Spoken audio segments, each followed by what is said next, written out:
অন্ধকারে ডুবে থাকা একটি রাষ্ট্র, জুলাই বিপ্লবের উত্তাল ঢেউ, স্বৈরাচারের পতনে এক অনিশ্চয়তার মুহূর্ত। ইতিহাস থমকে দাঁড়িয়েছিল একটি প্রশ্নে, এখন রাষ্ট্র ক্ষমতা কার হাতে যাবে? দেশ কি সামরিক শাসনের দিকে ধাবিত হবে? ঠিক সেই নাটকীয় মুহূর্তে যেখানে সবাই ভেবেছিল সেনাবাহিনী ক্ষমতা নেবে, সেখানে অসাধারণ এক সিদ্ধান্ত নিলেন জেনারেল ওয়াকারুজ্জামান।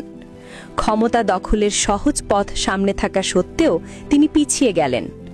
রাষ্ট্র ক্ষমতা নয়, তিনি বেছে নিলেন জনগণকে, বেছে নিলেন গণতন্ত্রকে। তিনি বুঝেছিলেন একটি রাষ্ট্র টিকে থাকে জনগণের অংশগ্রহণে, ক্ষমতার ভার সাম্যে, নির্বাচনেই। সেই উপলব্ধি থেকে তিনি বললেন, এই দেশ নির্বাচন ছাড়া পূর্ণতা পাবে না। তখন অনেকেই আপত্তি তুলেছিল, সময় হয়নি, পরিস্থিতি ঠিক নয়। কিন্তু সময় প্রমাণ করল দেশের স্থিতিশীলতার জন্য তার সিদ্ধান্তই ছিল সঠিক পথ। ধীরে ধীরে রাজনৈতিক দলগুলো তার অবস্থানের গুরুত্ব বুঝল। নির্বাচনের পথে এগোনোর সিদ্ধান্ত নিল অন্তর্বর্তী সরকার। আর সেনাপ্রধান স্পষ্ট জানিয়ে দিলেন, সেনাবাহিনী কারো পক্ষ নয়, শুধু দেশের পক্ষে।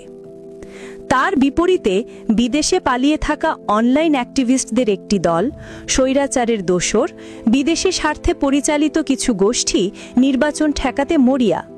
কোটি কোটি টাকা ঢেলে তারা আবারও বিশৃঙ্খলা ছড়ানোর চেষ্টা করছে, কারণ জানে সফল নির্বাচন হলে দেশের উপর তাদের প্রভাব শেষ। আজ প্রশ্ন একটাই, দেশের স্বার্থে আমরা দাঁড়াবো কোথায়?